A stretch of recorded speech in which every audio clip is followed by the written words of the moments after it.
Hey guys, welcome to Daisy Dates, where I talk all things dating, relationships, dating apps, love, finding love, and navigating it as well, and everything in between. This podcast is for anyone that's single or also in a relationship.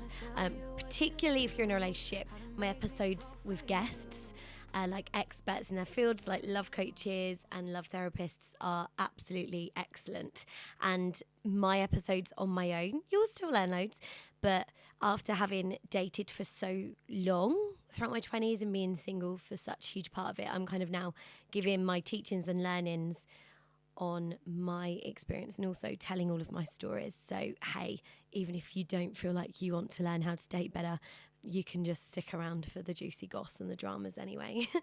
I'm Daisy, I am your host, and well, welcome back to another episode, well into season 3. I do hope you're enjoying it, and just a reminder to like, subscribe, and follow and share as well. Like, rate, if you enjoy this episode, please rate it, especially like on Spotify. All of those statistics and like ratings and reviews all really help to propel it towards other people and help other people find these episodes and find the podcast, which just means more and more people will be dating better and more healthily. So what a better world we could create.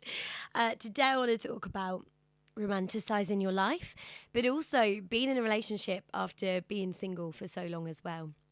When I got into a relationship about 8 months ago now, do you know how many people, and you know, still people now that I haven't seen in a while, congratulated me?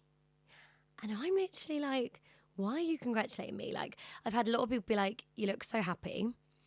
And I am, but I feel like they're just saying it to have a partner now. I was always happy. I always looked happy before too. They're like, you look glowing on your socials. And I'm like, I was always glowing. I'm not only glowing now. Like, no one's done that to me. I've done that to me with what I eat and what I put on my face and what I nourish my body with. I've done that. No one else has. And they've been like, oh, congratulations. I know it's what you really wanted. And it's a really weird one, because obviously it's people, you know, always just find something to say if you bump into someone or whatever, and obviously it's a nice thing to say, and they are being nice. So I'm not the kind of person where someone says something nice and, you know, you're just like, oh, that's annoying. I'm not like that, but I kind of find it annoying because I'm like, I don't need to be congratulated, but also it's not what I really wanted. It's something that I spoke about a lot online because I was getting frustrated with the dating world, and, you know, I started creating content about dating. But that doesn't mean that I was like desperate to get in a relationship and that now you can all like congratulate me on it. I don't feel like I need to be congratulated. Like, I didn't meet my partner and think, oh yes, this is it now. Like, set for life, perfect, I'm so happy. That isn't the feeling that you get when you meet someone. You know, I feel safe and secure and stable in a really healthy relationship. I don't ever feel anxious. He never yet has given me an anxious feeling in my tummy about will he text. He's very consistent. His actions match his words. But that doesn't mean that I need to be like congratulated that I found this great person. And I've just found it a little bit weird. Like, I'm still the same person. I'm still the same me. Like, being in a relationship hasn't changed anything. And I think this is quite an important thing to note as well, especially if you are someone that's like messaged me and you're like, oh, I've been dating for so long and it's just not working out. Or if you feel like you've been dating and, you know, going in circles and never meeting the kind of person you want to meet and you just want to give up on dating. Just remember that, like, your life doesn't drastically change when you do meet someone great. Like, I mean, for some people it does, I guess. If, I don't know, if like you're someone that really wants a man to take care of you in terms of money, you could meet a really rich man and suddenly you live in a mansion and they take care of you and you can just stay at home doing nothing all day. That's a drastic change. But generally, your life doesn't change drastically just because you meet someone lovely. I don't feel different. I'm still the same me. I look after myself the same. I romanticize my life the same. I do all my self-care, self-help, you know, read all the same self-help books that I've always read. I'm the same me, just maybe in a more stable, steadier relationship than I ever have been before. Well, not maybe, I definitely am.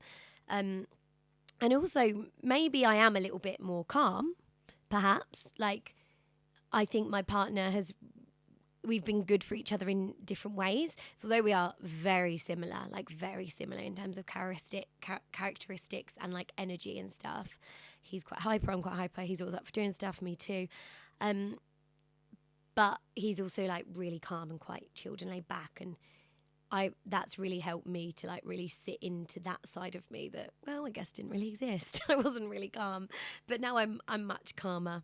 So yeah, like I guess small things have changed, but my life hasn't changed drastically just because I'm in a relationship. And I'm just hoping that can be a bit of a comfort to you, especially if you're dating right now a lot, you'll find it hard. That just remember that you might have this goal to meet this great person, and this expectation of what you want in a person, and you know, when you reach this goal of finding a partner, your life will be great.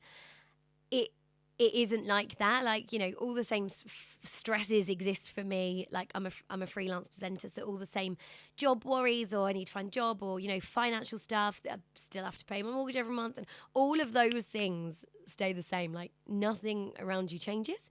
You just have more of like a best friend around all the time to do stuff with and things like that. So I guess less lonely if you're someone that experiences loneliness quite badly. So yeah, I'm hoping that's a little bit comforting. Like you expect that your life just changes, and it doesn't, which that's why a big point of mine from the back of that to hopefully really offer comfort is that's why you really need to make a life that you love, because you're still doing that same life. Just when you meet someone, you're just maybe making more time for someone when you do meet them. But you know, you need to ensure that you're doing all of the stuff that you love all of the time, and making a life that you love all of the time, you know, in terms of living where you want and having a job that you want and creating the people around you that you want and spending the time with the people that you want and doing everything you want, because you will carry that on. You'll just have someone there when you meet a partner, like enhancing your life and making everything better. But it's up to you now to like, especially whilst you're single, it's I think so much easier when you're single to really like work on yourself and create the space for you and do everything for you and be really selfish with what you want, because you will get to keep all of those things and tools when you actually do meet someone, and then you have them tools for life. So what I'm talking about here when I say tools is like the ability to self-soothe and look after yourself. If you're feeling a bit anxious, what do? Well, I know to like go for a run, or I need to like get out and go for a walk.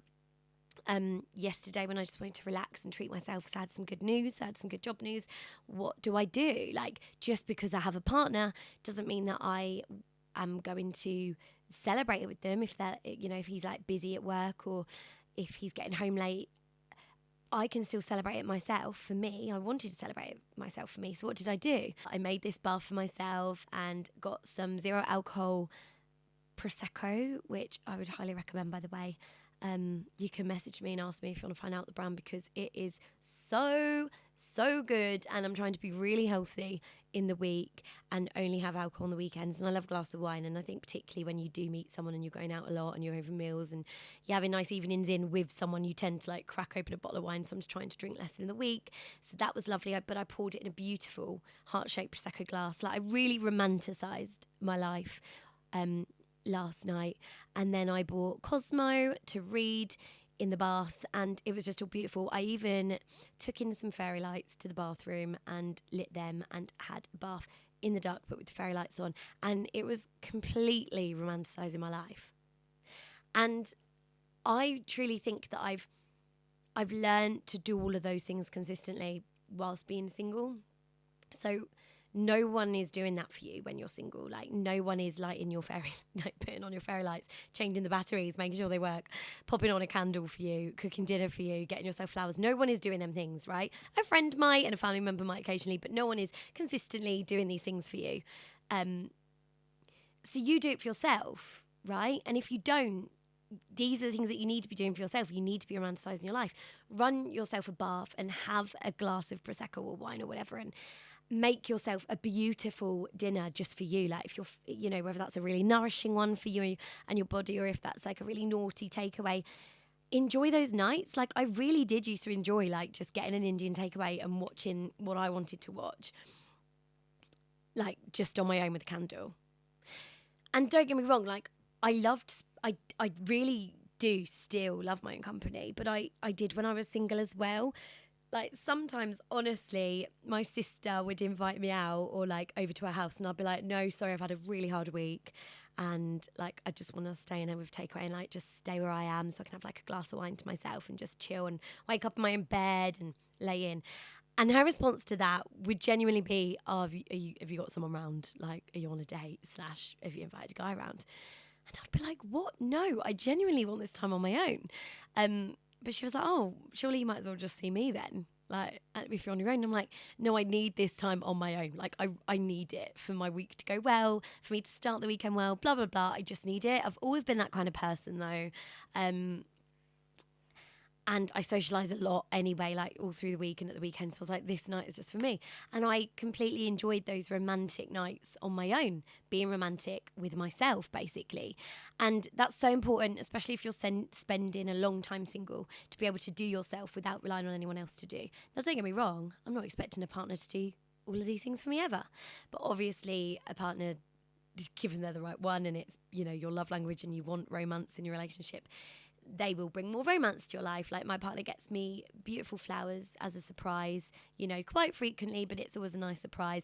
He'll bring home my favourite chocolates, or he, you know, I woke up this morning, he had left for work, so I got up a little bit later and he'd folded all my washing so it's just ready to go straight into drawers. I appreciate stuff like that so much. It's those little things where, like, you know, I mean, that isn't romantic, is it, folding washing? But, you know, it is part of a love language. Like, he's, you know, helping me do, you know, contribute to my chores so that I can just have a bit of an easier morning and wake up and have a coffee, blah, blah, blah.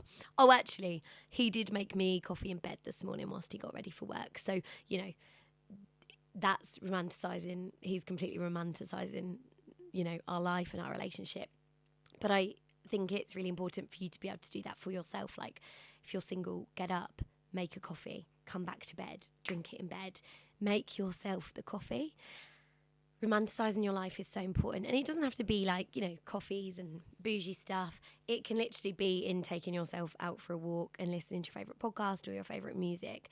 You know, on a summer's day when that sun is hitting your face and the wind is in all the right places and, you know, you just feel good and you feel like you're in a movie, those moments are just so great. And I think you build those moments, and I said tools, didn't I? Like the tools that you need when you're feeling stressed or anxious, whatever you do, like if you go for a run or you get yourself a cuppa and you sit down. These tools to navigate and self-soothe and be kind to yourself, if you can take them into a relationship, you will already, you know, have a healthy relationship because you've got a healthy relationship with yourself. And that's why romanticising your life is so, so important. And if you're not doing this frequently yet, well, I urge you to. Thank you for listening to another episode of Daisy Dates Podcast. You can message me anytime. My inbox is always open for advice and DMs and stuff. Don't worry, I will not share anything. Literally, I don't tend to share stories. People normally say, feel free to share this, but it's still always anonymous. If I do share something, it's always because the person has said I can, but I rarely ask to share your personal stories. So don't worry about anything like that. It will all be anonymous, or you might just want my advice without anything being shared, which is also fine. I'm Daisy Dates Podcast on Instagram, Daisy Bell on Instagram, and DaisyBell6 on TikTok. Please come and join the Daisy Dates community. Daisy Dates on Facebook is a group of 2,000 women that all support each other with relationship advice / there's also meetups that people arrange themselves, just whether you're single or in a relationship, to expand your friendship groups with women, basically. And yeah, I try and host meetups every now and then as well to get women together to enhance our friendship groups.